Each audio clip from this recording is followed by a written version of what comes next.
আমরা বিশ্বাস করি বান্দরবন থেকে যখন আওয়াজ গিয়েছিল তখন হাসিনার মতলব কেঁপে গিয়েছিল।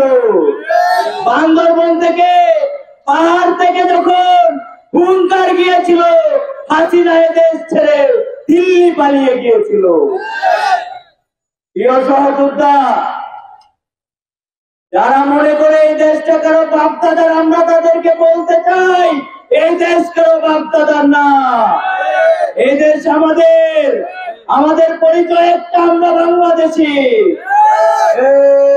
এই কথাই কথাই বাংলা ছাড়, বাংলা কি তোর বাপদাদার? কথাই কথাই বাংলা ছাড়, বাংলা কি তোর বাপদাদার? এই দেশ আমার দেশ, এই দেশ আমার দেশ, বাংলাদেশ বাংলাদেশ, তোমার দেশ আমার দেশ।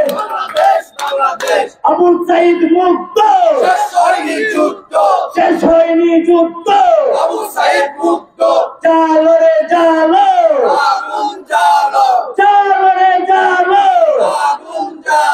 সন্ত্রাসীদের রাস্তা না, সন্ত্রাসীদের রাস্তা না, খুনিদের রাস্তা না, চাঁদাবাজের রাস্তা না, সন্ত্রাসী